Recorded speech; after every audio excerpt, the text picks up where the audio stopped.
Она за која денес сакам да зборуваме, јас го насловив Бог и јас заедно, иако може би и тоа е дури многу голема изрека или многу голема изјава, ако смеам да ја кажам. Кога човек ќе поверува во Господ, викаме дека тој почнува да го следи Бог и да оди по неговиот пат. Ма што значи тоа? Како функционираат тие две страни заедно?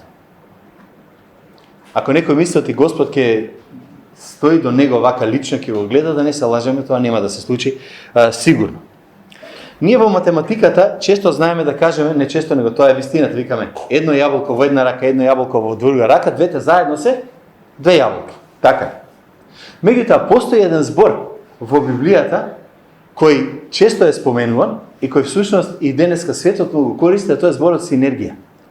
Ако сте чуле за синергија, тоа значи дека ако имате две ствари кои заедно работат, две организации кои заедно работат, два процеси кои истовремено се случуваат, збирот на тоа што ќе го добиете е поголем од двете компоненти ставени заедно внатре. Класичен пример на тоа сум го спомнал, мислам и повеќе пати е ова. Се вели дека еден коњ може да повлече колку? Тон и пол. Два коња, вика, заедно може да рече 20 тона да повлече. Како е можно? Еден и еден некој пати не е два. Еден Бог и еден јас не е двајца кои работат нешто. Еден Бог и еден јас значи дека нешто се случува многу поголемо отколку јас. Од тука се ставам себе си. И сакав да почнам и да зборувам за еден човек на почетокот, само на кратко. Сте го чуле името, не знам колку знаете за него, ама ја читав, биографијата му е многу интересна. Двајт Лиман Муди, еден од најголемите евангелизатори во 19. век. Кога бил млад христијанин, слушнал една ваква изрека од еден ирец. Светот допрва ќе види што ќе направи Бог со и за и преку човек кој му е целосно посветен. Тоа е една многу интересна изрека и на Муди му влегла во главата. Да ви кажам малку за човекот. Тој е многу интересен. Роден таму некоја 1800 и некоја година во Масачусетс, во Америка, и кога татко му имал 40 на години, починал. И остал фамилијата во екстремна беда. Толку биле бедни, оти не бил сам. Мајка имал еден куп деца, биле таму заедно. Толку биле сиромашни, што кога оделе на црква, а мајката инсистирала да одат на црква, ќе им ги собуела чевлите и чорапите, ќе оделе боси до црква и да ги обујат таму за да им траат подолго. Често биле гладни, често биле госи и некаде на 15-16 годишна возраст Муди решава и почнува да работи како продавач на чевли. Станува екстремно добар, бајги пари намлатува, станува богат човек. Сега почнуваат интересните работи. Кога еднаш кај него во продавница дошол човек да купи чевли, тој човек му посведочил на него за Господ и како може навистина да поверува во него како во свој спасител. Човекот што му посведочил се викал Кимбал. Не е ни важно името, Господ го знае повеќе отколку нас, ама како резултат на тоа, вика, во задната просторија на салонот за чевли, Муди го прифаќа Христос како спасител и целиот негов живот се менува на цело. Во 19 век, кога нема телевизија, кога нема интернет, кога нема ништо, се вели дека Муди проповедал пред 100 милиони луѓе. По тоа време, тоа е шок. Тоа е нешто кое никој не можел да го дочека од таков човек, од таква позадина. Муди сакал да се приклучи на локална црква. Тоа е многу интересна работа. Сега доаѓаме, слушајте го. Ова е последно телефон. Следниот човек ќе звони, го ставаме доброволен прилог за црквата. Важи? Тоа често пати сум го спомнувал така и сега ќе го спомнувам. Гасе телефони. Значи, ќе сечеш после. Значи, Муди решава да се вклучи во локална црква. Ама бил духовно неписмен. Многу малку ја знаел Библијата. Скоро да станеш член во таа црква требало да полагаш испит. Дали те бива? Муди паднал. Не успел првата година да положи, му рекле ти не си за црквата. Ние се молиме и плачеме човек да влезе во црква. Викаме каков таков, Кјор Кјопав сакат, седи тука, не мрдај, само влези во црква. Овие му дале тест. Јас се утепав од смење кога читав. Стварно, му дале тест, паднал. Втората година па се пријавил и некако положил. Успеал некако да го положи тестот. И кога влегол во црквата рекол, јас сакам да му служам на Господа.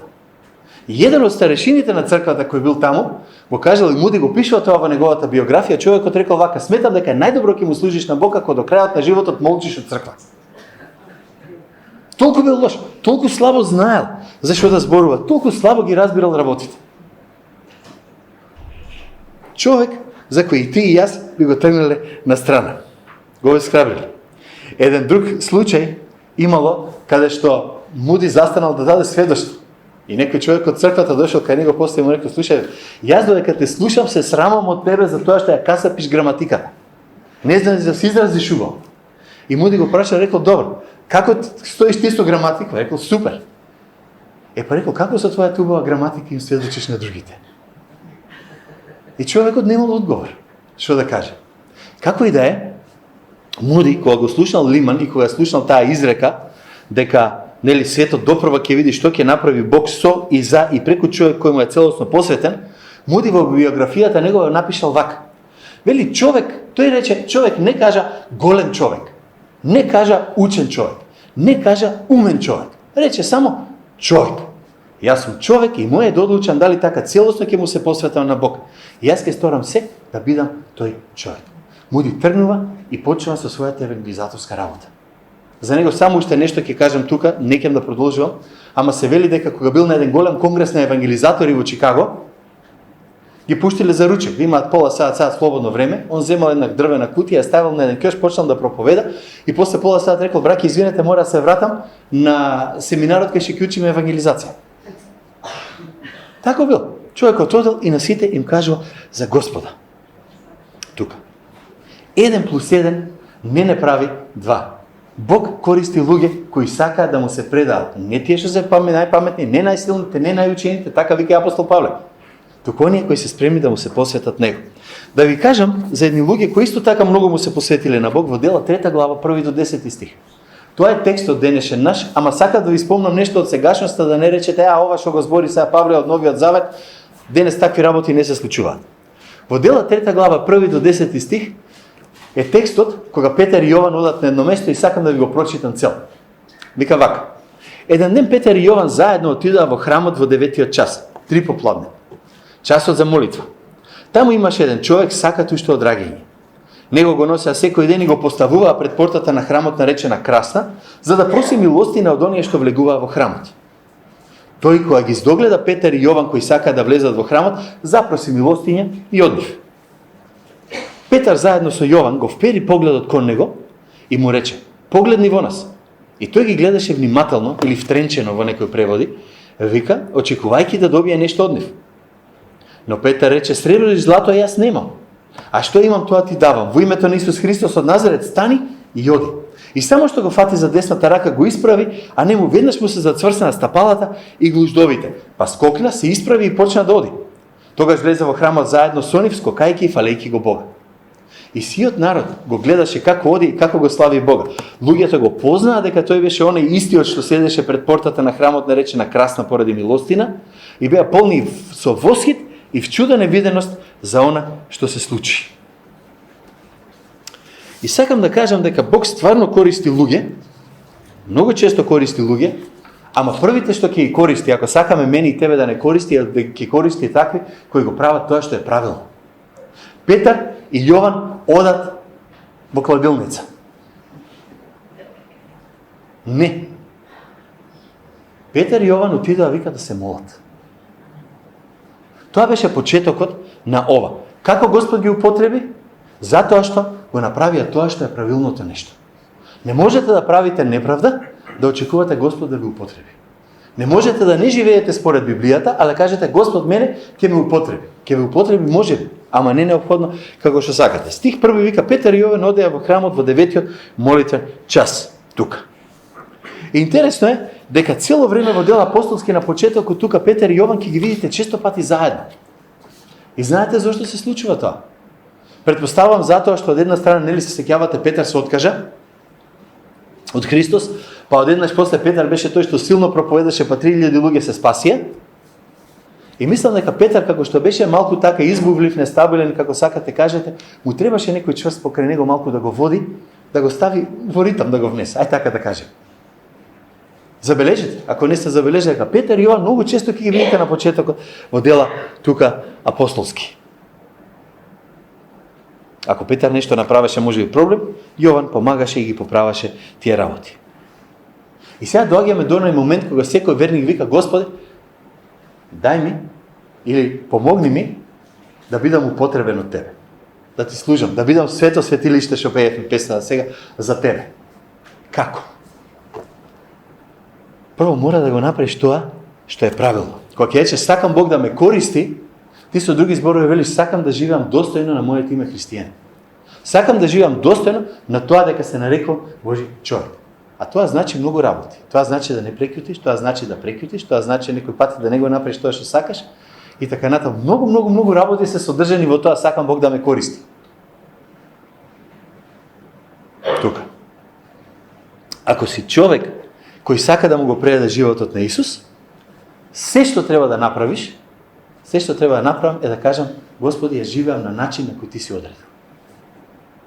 Многу просто, многу едноставно и многу тешко да се направи. Тоа не е страх. Да ни кажеа, се сеќавате на Нааман лепрозниот, да ти кажеш искачи се на една планина, оди на колена 500 километри, ќе го направиш. Ако ти вика направи една проста работа, тоа ми е тешко. Тоа е тука. Сакаш да му служиш на Господ. Сакаш Господ да те благослови, да каже овој човек му служи на Бог. Супер. Следи го Божиот пат. Прави го она што е правилно. Нема многу голема компликација. И затоа ние имаме случаи во црквите кај што луѓе викаат: ама Господ мене не ме употребува. Те употребува можеби заради тоа што не го правиш тоа што е правилно. Кој ти забранил оди и проповедај го словото на секој создание? Кој ти забранил да одиш и да му кажеш на некој за Господ? Ама не, јас сакам големи работи да правам. Како например, па на стадион да ме ставите да проповедам. Океј, ми кажи му на комшијата нешто. Тоа е поентата. Петар и Јован одеа, вика, во храмот во третиот час, како што им беше обичај редовно да си одат. Кога ние редовно го живееме животот како што треба во Божите очи, Бог ќе рече: сега сакам да ти употребам. Значи, Бог ги благословува оние кои секојдневно одат во послушност на Него. И Бог ги користи тие кои секојдневно одат тука. Ние очекуваме, знаете, Бог да ме искористи како? На начин на кој јас ќе кажам нешто, 200 луѓе ќе се излечат тука, ќе се случи нешто чудо и не знам си како. Луѓето кои прават големи дела за Бог, многу луѓе не ги ни забележуваат. И тоа се случува. Од друга страна, ние не само што треба да го правиме тоа што е правилно, ние мора да го покажеме тоа преку начинот на кој ние ќе ги сакаме луѓето, дека ќе покажеме дека ги љубиме. Вика, носи еден човек хром од раѓање и него го поставува секој ден пред вратата на храмот за да проси. И штом ги виде тој Петар и Јован, кога сака да влезат, запроси да му дадат милостина. Тука. Петар и Јован видаа потреба во човекот. Ако некој сега се јави на било кој од вас и звони телефонот, тивко, на сајлент, не гласно ги чуеме сите. Подигате телефон и одеднаш ти вика: брзо, доаѓај, мора да го носиме човек во болница. Што ќе кажете? Јас сум во црква. Дај да заврши богослужбата, да се молам на крајот, да се поздравам со браќата и сестрите и ќе дам ќе ти помогам. Не, викаш, има потреба, дај да исполним. Што вика Исус, кога ќе го видиш братот гладен, гол, бос, што треба да направиш? Чекај да заврши молитвениот состанок, па ќе ти помогне. Или треба да земеш да му помогнеш, ама за да можеш да реагираш правилно во правилно време, мора да имаш љубов кон другите. И таа љубов која не доаѓа од нас, таа љубов доаѓа од Господа. Тоа не е нешто што јас и ти може фейк да го направиме денес, сутра, други ден, ама редовно нема шанси. Таа љубов ќе дојде од внатре затоа што Господ нас ни ја дал. Ние мора да сакаме да работиме со луѓето, ние мора да ги љубиме нив. Не можеме да избегаме од тоа. Нас се случувало од црква да дојде човек да застае на врат и да побара помош. Ние барем, колку што знам, никогаш не сме му рекле: чекај да заврши службата, па ќе разговараме со тебе. Ние често знаеме да кажеме: еве што можеме, еве што не можеме, не барај повеќе. И толку. Ама да кажеш: извини, додека не заврши ова, јас со тебе не правам муабет, тоа не е во ред. Мора да покажеме начин, мора да покажеме љубов кон тие што се таму. Затоа Петар и Јован ги гледаме заедно. Јован беше оној помирниот, апостолот на љубовта, Петар беше повеќе оној холерикот што сакаше да мрдне и да се заврши работата. Бог користи луѓе кои ги сакаат луѓето од другата страна. Знаете. Интересно е дека ова можеме само и исклучиво да го поврзиме со тоа што Исус дојде да умре за луѓето. Не дојде да умре за проект, не дојде да умре за некој план и програма, дојде и умре заради луѓето, заради мене, заради тебе, заради секој на кој му треба спасение, што е буквално секој жив човек тука. Не е лесно. Кога ќе треба да избереме дали да брзаме, да не ни се олади ручек од дома, или да не останеме касно да ручаме, или да му помогнеме на некој, тука ќе се види дали ќе бидеме луѓе кои Господ ќе ги искористи, или нема да ги искористи. Оти Бог ги користи луѓето кои ќе сакаат да покажат љубов кон тој другиот од другата страна. Сега, јас сум првиот што ќе каже, ова не значи дека ќе им дозволиме на луѓето да не злоупотребуваат. Јас сум првиот што ќе каже, немојте да ми доаѓате секој ден со исти проблем, со иста работа.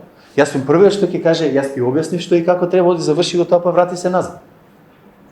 И мислам дека е библиски да се направи така. Ама истовремено не можеме да бидеме тргнеми се и што подалеку. Интересно е, знаете, луѓето викаат, не можеш ништо да однесеш на небото. Така? Не е вистина. Еден автор вика, единственото нешто од земјата што можеш да го однесеш на небото се луѓето. Знаете што значи тоа? Единственото нешто што можеме да го однесеме, да му го дадеме на Господ или да го земеме со нас се луѓето кои се обратиле преку моето и преку твоето сведоштво. Оти Бог решил по својата мудрост да користи луѓе да го пренесе евангелието. Не ангели, не нешто надприродно, Бог решил да употреби луѓе, раце, нозе, мои, твои, за да им помогне на луѓето од таа страна. Знаете, кога ќе му дадете на некој кило брашно, не му се ствара пред врата, туку што се случува? Треба некој да работи, да го заработи, да го купи, да ти го донесе. Тоа се се луѓе, личности кои го љубат другиот и се спремни да направат жртва, да го направат тоа од другата страна. Бев во Романија пред 2 недели. Знаете, оти не бев тука. И додека бев таму разговарав со еден човек, ми кажуваше, они работат, знаете, Самаританска торба, Самаритан спрска организација, имаат и во Ирак, имаат една полска болница, а имаат полска болница и во Украина сега во моментот.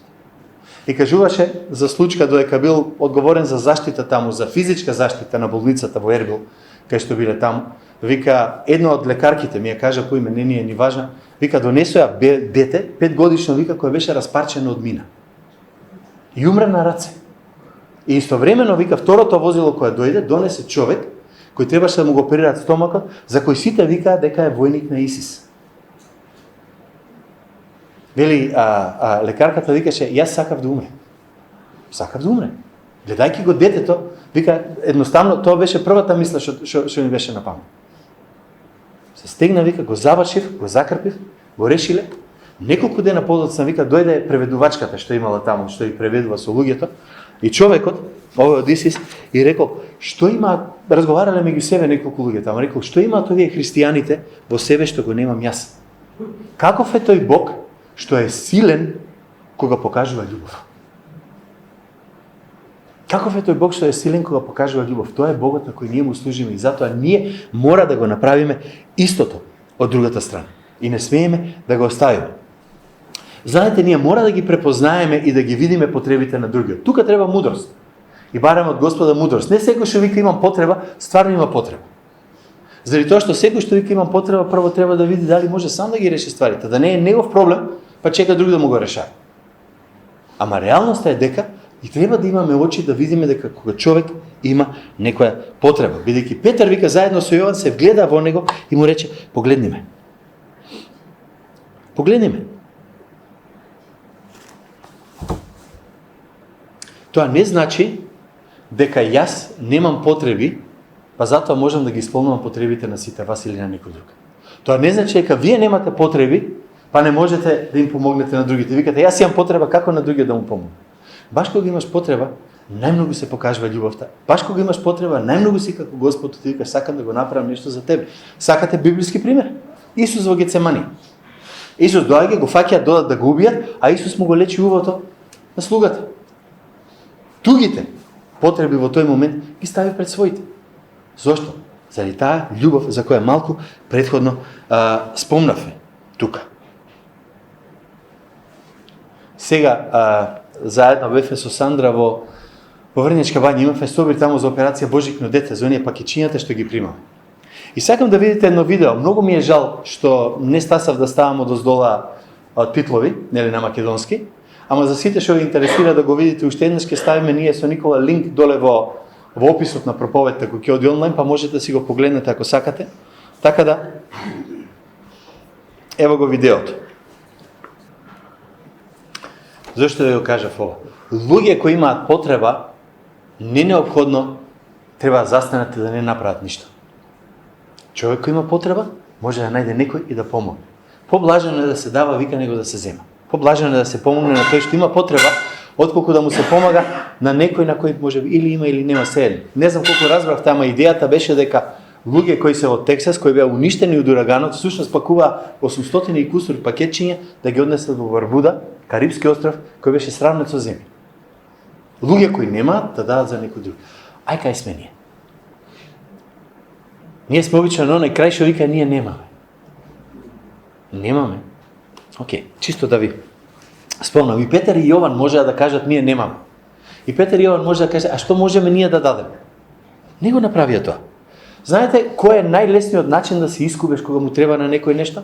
Кажеш ке се молам за тебе. Тоа е најубавиот начин. Брат, сестро, ке се молам за тебе, Господ да го реши проблемот и јас ке си одам. Ама може ли да зборуваме за духовност ако не го живееме тоа што го зборуваме и проповедаме?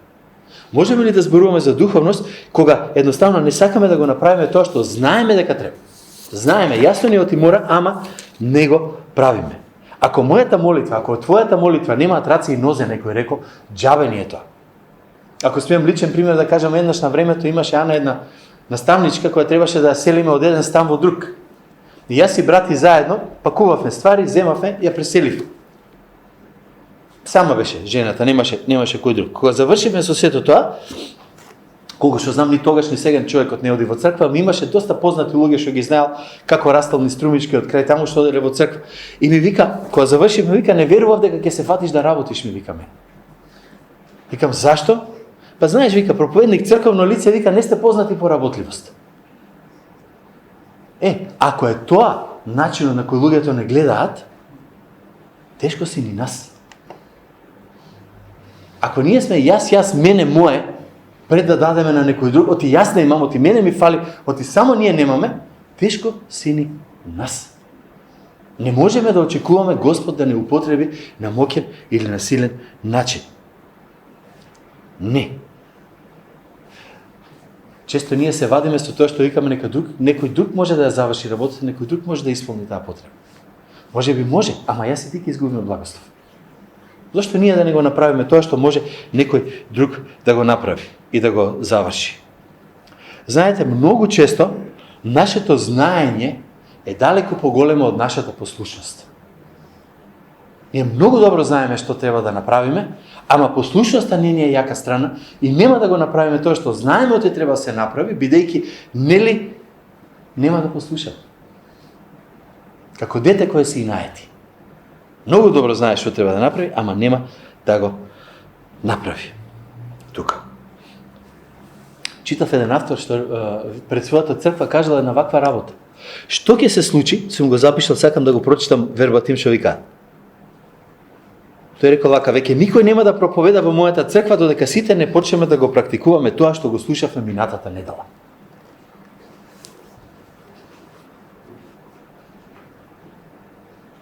Или да кажеме, веќе ние нема да дојдеме на црква додека не го практикуваме она што го чуваме минатата недела.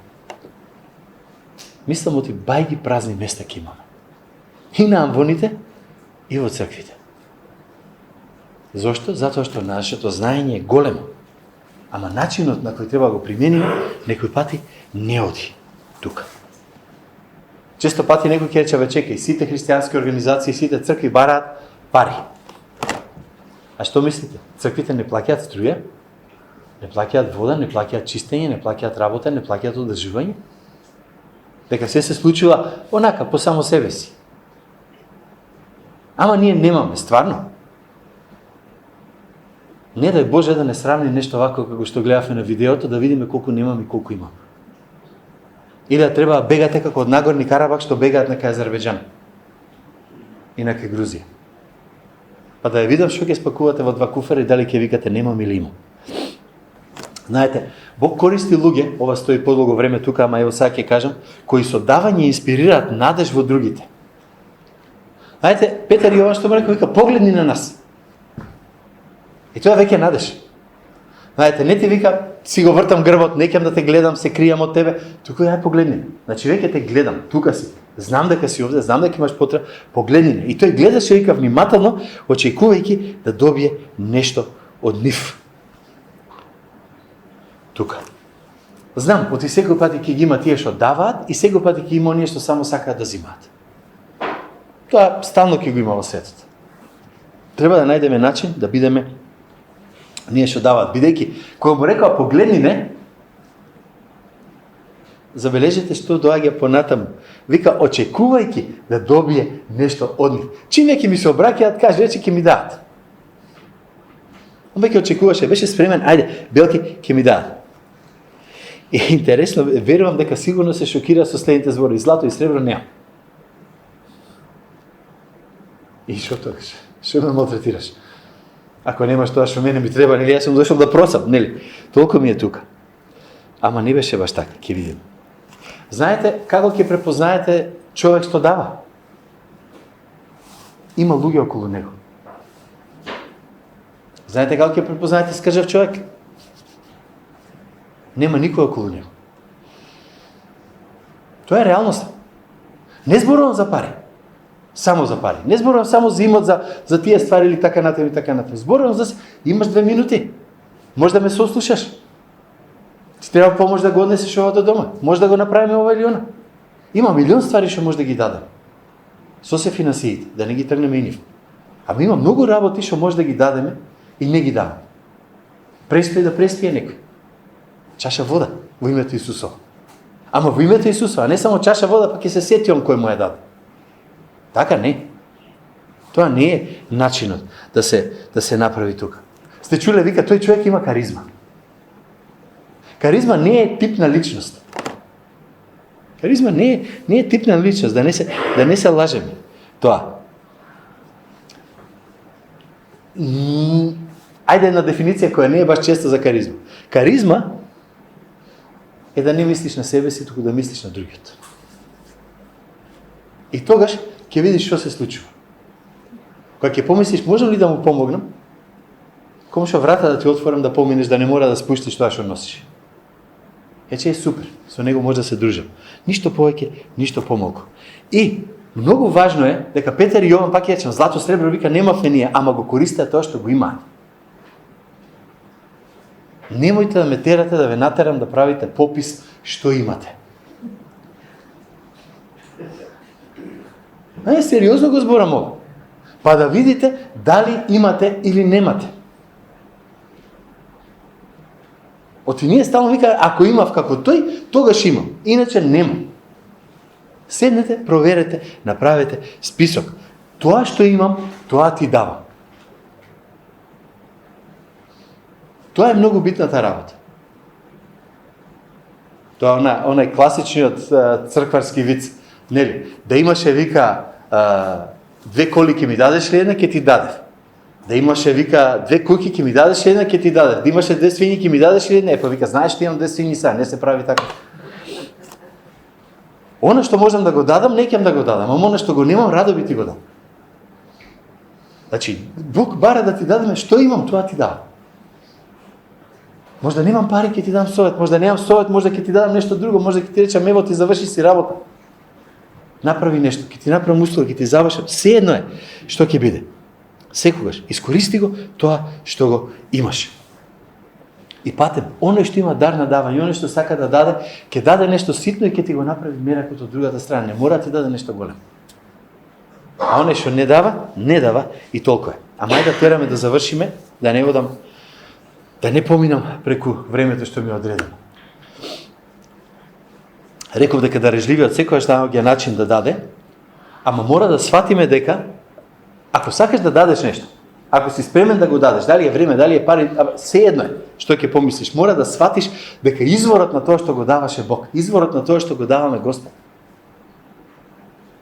Како? Нели се молиме, Господи, се што имаме е од Тебе.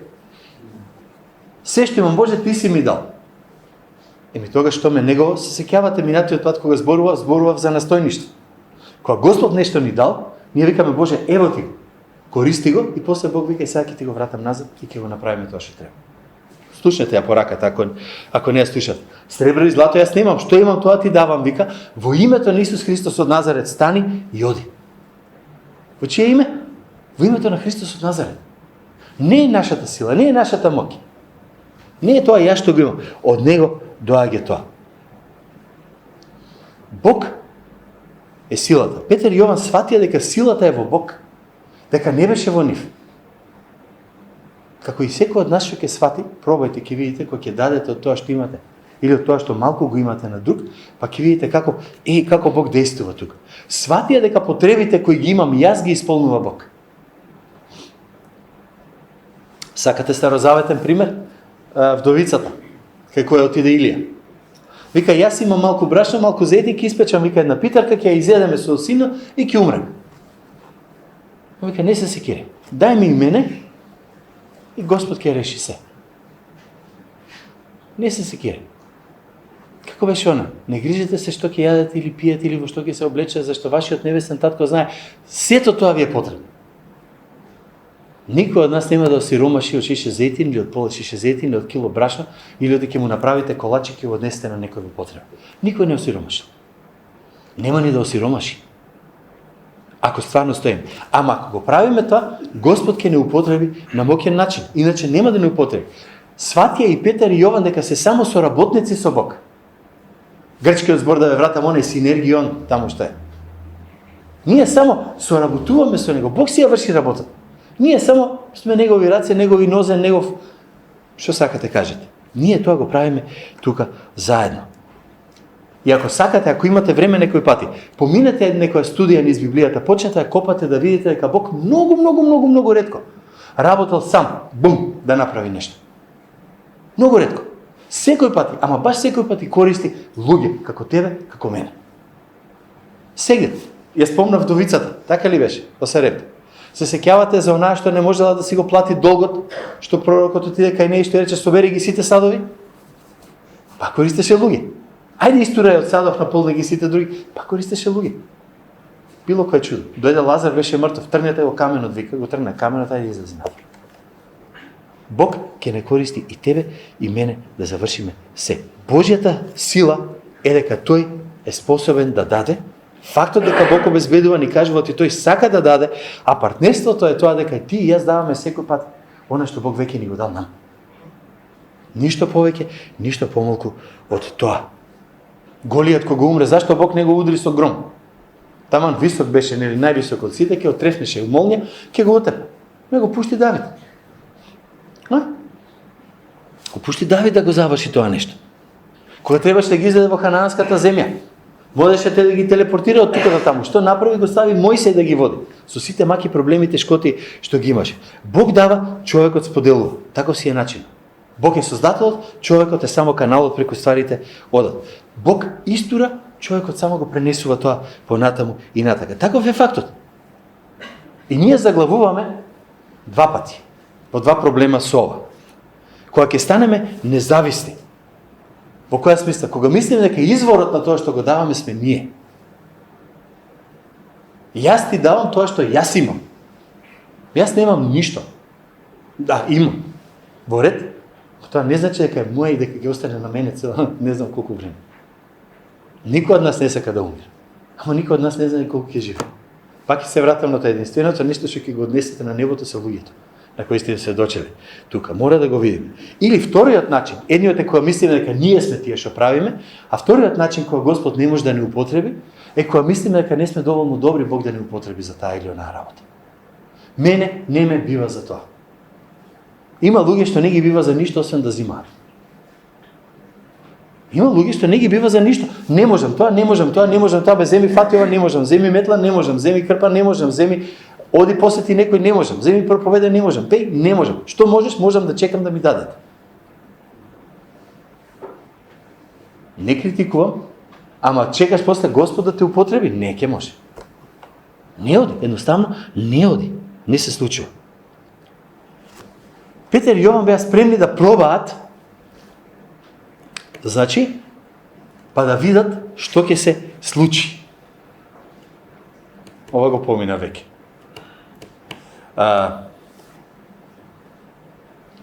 Го фатија за раката, вели тука 7 стих, го исправи, а не му веднаш по зацврсна стапалата и гуждовите скокна, се исправи и почна да оди.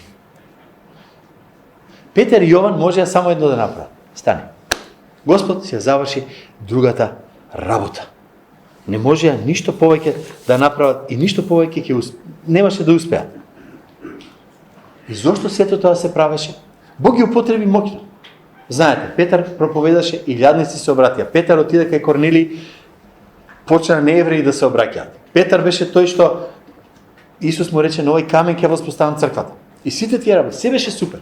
И Јован беше еден од моќните апостоли, знаете, до откровението таму зборува. Ама беа луѓе, пак ќе речем, кои беа спремни да се дадат на Бога, и на крајот се што правеа, ќе речем, луѓе кои ќе направат се што можат, зошто? За Бог да ја добие славата, а не они да ја добијат славата.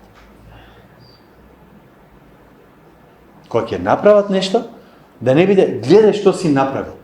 Туку луѓето да кажат: "Фала ти Боже за таа личност што го направи овој или он." Зошто па личноста да ја спомне? Затоа што Библијата вика дека треба да се даде чест кај што треба да се даде чест. Она лажна скромност: "Не ме спомнувајте мене, ама криво ми оти не ме спомнувате." Не оти. А имаме колку сакаш. Тоа е лажна скромност. Да си бидеме најотворени. Ако некој направи нешто, кажи: "Фала, јас го му благодарам на Господа за тоа што го направи во оваа ситуација. Фала му на Бога за тебе." Зошто не го направи така? Да не се возгордее? Не, мислам те љубомората од другата страна. Моје убедување, како сакате, верувајте. Петар што му го виде тоа, му рече на народот: "Луѓе израелци, што се чудите нови, што сте се загледале во нас, како со своја сила, вика, демек и побожност, да направиме овој да проводи. Не е до мене, вика, не е до нас. Па до кога е? Па до Господ." И оди понатака и повторно целата слава, целата сила му ја дава на Бог. Значи, сакаш ли да бидеш човек кој Бог ќе го употреби? Секој пат, секојдневно, редовно ќе си ја вршиш правилното, ќе ги сакаш луѓето, ќе направиш се што можеш за Бог да ја добие славата, да не ги повторам сите работи повторно, и тогаш стварно ќе знаеме дека Бог, другите ќе видат дека Бог работи преку тебе, преку мене, преку кој да било. Ајде да завршам со Муди. Со него почнав, сакам да завршам само со 2-3 реченички за него. Откако веќе станал многу познат како евангелизатор, бил негде во Њу Јорк и еден многу богат човек му дал голем дар. Оти знаете, до ден денеска постои една школа која се вика Муди Биble Институт во Америка. Доста здрава, убава, конзервативна школа, кај што многу луѓе стварно добиваат многу јако теолошко образование. До ден денеска. Ама кога ја формирал школата, некој богаташ му дал многу пари и Муди му рекол: "Леле, фала ти, деме колку голема работа ми заврши сега, кога ќе дојдеш кај нас во Чикаго, јас ќе гледам да ти се одолжам. Нели, ти мене ми направи добро, јас сакам да ти направам или вам да ви направам добро." И човекот бил многу мудар, му рекол: "Не чекај да дојдам во Чикаго. Кога ќе се вратиш, направи го на друг она што јас тебе ти го направив." Многу просто, многу ништо. Многу едноставно. И сега доаѓа оној дел кога сакам да ви оставам домашно за идниот пат. А ќе ве прашам, заради тоа што јас проповедам следната недела. Да не мислите дека ќе ми избегате и ќе заборавам. Значи, Бог ти дал нешто во животот. Направи си список што се ти дал. Ако не на хартија, помени си го низ мозокот, сврти го. И сакам да размислите за ова.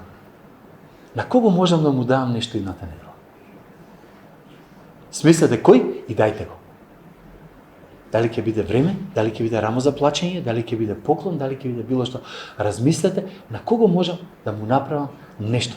На кого можам да му направам нешто да покажам Божјата љубов и да покажам дека сум Божјо дете.